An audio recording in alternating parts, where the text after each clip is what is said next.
I've never had Glenn Beck on this show. Glenn Beck, how are you, sir? Very good. How are you, sir? It is a pleasure. I'm doing great. So, it's nice to be talking to you, isn't it? Can I tell you something? I was just thinking the same thing. We have had so much crap, honestly, and I've written you and you've written back to me, that honestly I think it comes from, crap from other people. But we've had so much crap, and we've never spoken before until you were on my show. We never conversed before, and I have to tell you, I am so glad that we have put all those things behind us and are moving forward. Because honestly, Mark, you know it, and I know it. The listeners know it. Our country is in so much trouble. We have no time to, it's like, honestly, it's George Washington and Thomas Paine. You settle your differences later. If you have any real differences, settle them later. Let's win a war right now.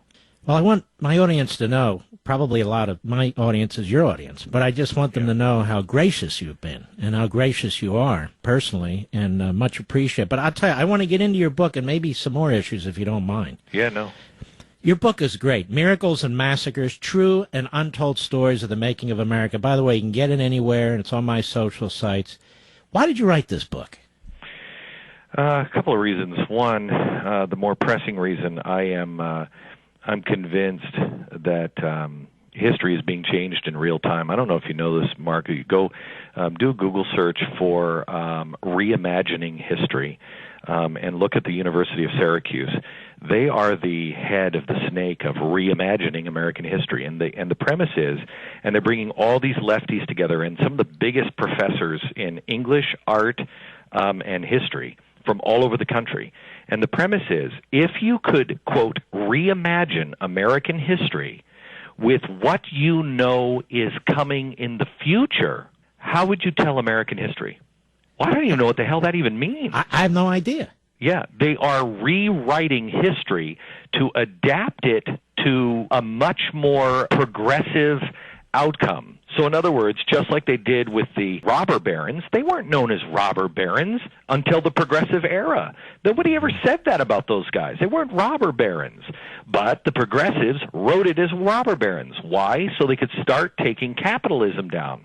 So they're reimagining history. Look it up online. They are not being shy about it at all. And it's in some of the biggest universities.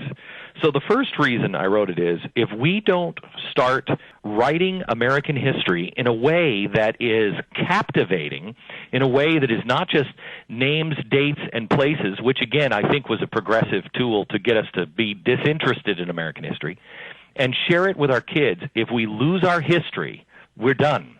I mean, as Michelle Obama says, Barack knows, we have to change our culture, we have to change our language, we have to change our history. Uh-oh, I think we just lost them. Reason is, and I learned this one from Perry Mason, whenever he was, are you there? Yeah, we lost you briefly, okay. But we're here now. Yep. I'm sorry. I learned this from Perry Mason, that whenever he had a client, he would always say, "Are you telling me everything?" And they'd always say yes, and they were lying. And then, he'd be surprised. And you lose that way. Well, our kids are being taught the worst things in American history. And we're only telling them the good things. And we don't even know the good things that well.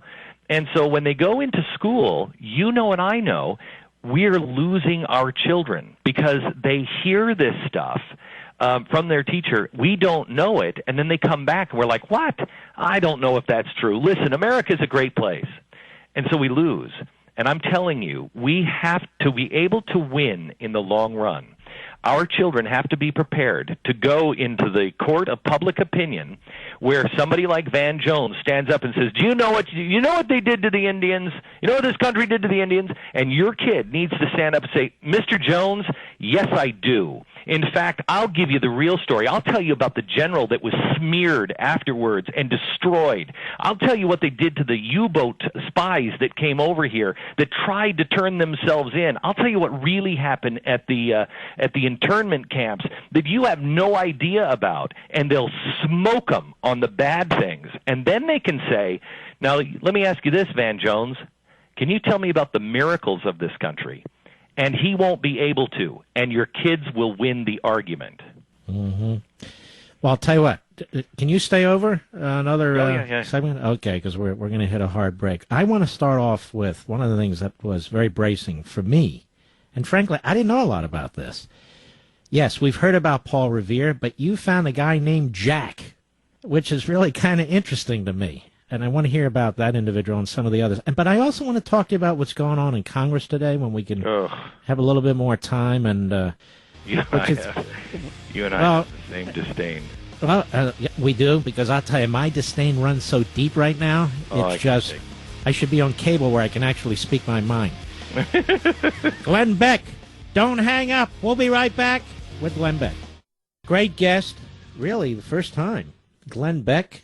And Glenn Beck is with us to talk about his wonderful book, among other things, Miracles and Massacres, True and Untold Stories of the Making of America. Tell us about this guy, Jack, would you?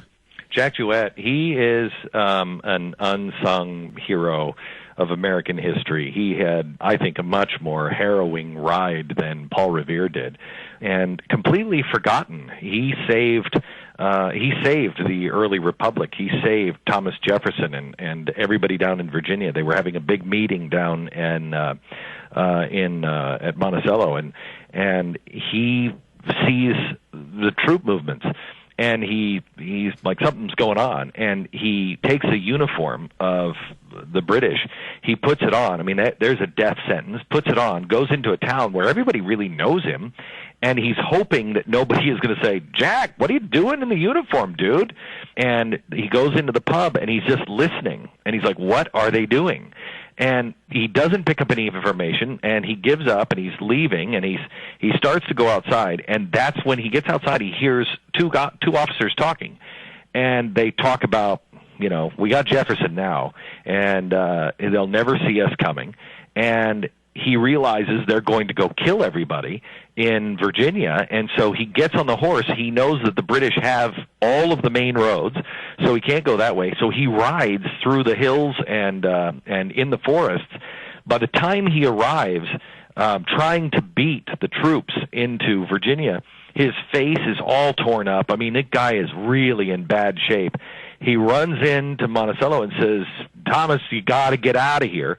Everybody gets out, and as they're up at the top of the hill, as Jefferson looks back at Monticello, he sees the British arrive, thinking they're going to kill Jefferson. This guy's an absolute hero, saves us.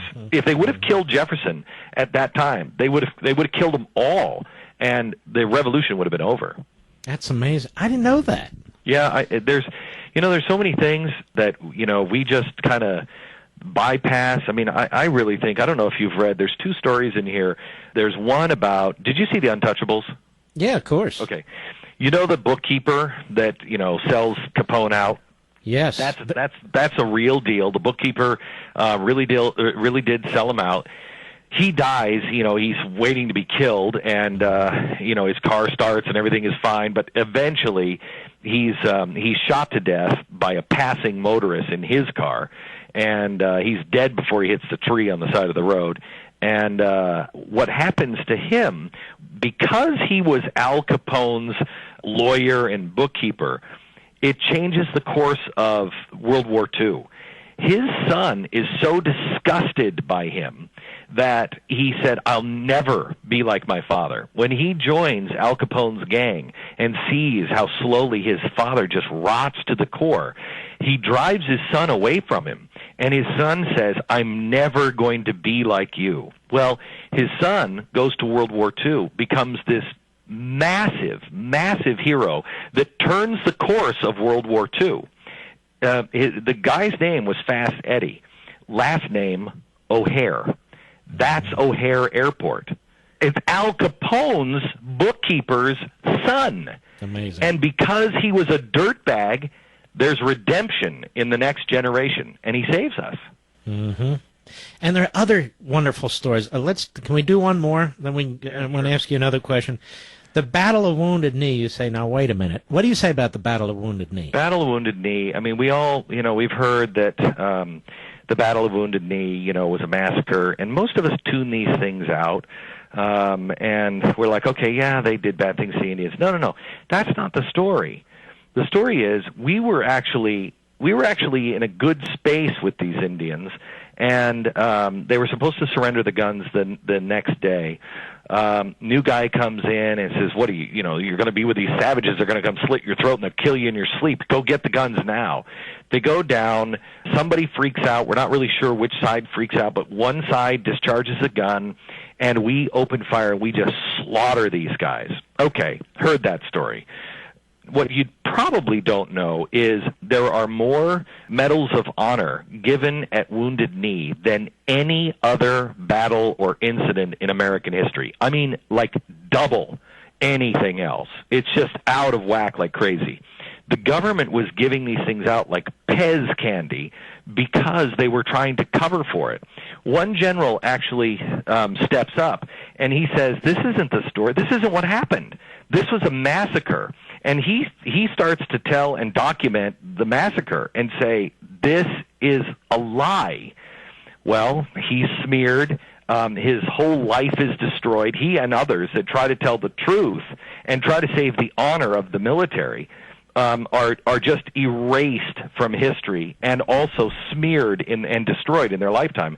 And as we were reading this story, I mean, the secret of this book is, and it's not a political book, you have to draw your own conclusions, but I guarantee you, after every chapter, you will say one of two things. Where is that person? We need that kind of person or that kind of courage today.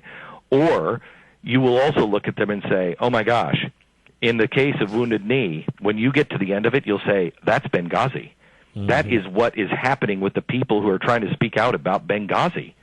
History is repeating itself over and over. And until you learn the lesson from it, you continue to come up to the same problem over and over again.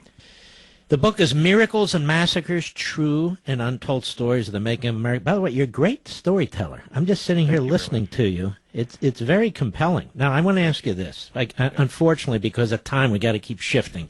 Yeah. So they vote just now in the House of Representatives. Boehner is, flailing around, attacking conservatives 2 days in a row because I and others believe he's really trying to soften us up to push amnesty and he is. And try and attack it. But what do you make of this guy? I find him to be utterly feckless. I think John Boehner is. I think John Boehner is one of the prime examples of worthless Republicans. All these people saying, hey, the Republicans aren't as bad. No, I think they actually might be worse because they claim to be something that they're not. These guys are big government progressives. They're not liberals. They're not rhinos. They're progressives. John McCain, John Boehner, and the rest, they believe in all of these programs that have nothing to do with the United States Constitution and are responsible for $17 trillion. We have sold our children into slavery. For what? For what? So they can have power. They keep telling us, oh, well, we're going to take care of it. If we just do this vote, then the next time that doesn't work. That doesn't work. That has led us to $17 trillion. And the people like John Boehner have got to go. I don't know about you, Mark, but I have always been, hey, look, let's get behind the candidate. Never again. I will not vote for another Republican who is just a Republican who says, well, we're just going to, you know what, we got to do what we got to do. No, we don't. We have to take a stand. Mike Lee and Ted Cruz, they did what we told them to do. They ran and said, I'm going to stand against this because you're going to elect me to do that. And they actually did it. They're heroes. Meanwhile, the John Boehners and the Mitch McConnells of the world are trying to take Ted Cruz and Mike Lee and destroy them. Mitch McConnell is the biggest two-faced liar I've ever seen. I mean, I have no respect. Sorry, I have no respect for them. Well, guess what? I don't either. So and I really feel, there's a lot of people that want to keep hammering the Democrats and the liberals. And by the way, I do too, because they are completely out of control. Now, that said, they want to give a pass to these Republicans. If we can't, you know what I say? We need a new Republican Party. How do you have any moral high ground? Right. We're the same. At least we have a chance. Mark, we have a real chance. Penn Jillette is a good friend of mine. I'm a very religious man. Penn is an atheist. Penn and I have talked about just really, honestly, George Washington and Thomas Paine. He was an atheist. George Washington prayed at the beginning and after every meal. He was really religious. Great. They got together to get the job done. As Penn Jillette said to me, Glenn, by the time we argue on things that really, when we get down to, hey, let's legalize prostitution, that's 20 years down the road of really big moves that we can make and agree on. It's time to start making big moves to free people and to be thinking in big terms. When I hear John Boehner come out and say, well, we just want to get that 2% of sequester. 2% of sequester? Mm-hmm. Are you really? Your big plan is to save 2 cents on every dollar. Whoa, let me sit down for a minute. Yeah, I don't want to put you on the spot, and you don't have to agree with me, but I have been pressing the case for the Article 5 state convention process. No. You don't have to tell me. I know exactly what you're doing, and I don't know if you know this. I am a huge supporter of it. I have told the people at the Blaze to cover it, to make sure that we were there for, and I know that's not exactly the same group that is in Mount Vernon, but they're close enough. These are lawmakers, and I know there's other groups out there that are citizens that are doing it. More the better. You are exactly right. I have not been for a constitutional convention because, you kind of open things up. But you know what? This was the break glass in case of an emergency. This is our last resort. They put it there as the people's response to a government that would do exactly what this government is doing. And if you can't do it now, if we can't get together and say it's out of control, $17 trillion, there's nothing left later. There's nothing left. This is what it was intended for. You are exactly right, and I'm a huge supporter. I mean, 110%. Well, that's great to hear. And, there are things that need to be done and can be done to make sure it's not a quote-unquote runaway process. And they're doing it, these state legislators. They're looking at it. Some of them have passed bills in Indiana and so forth.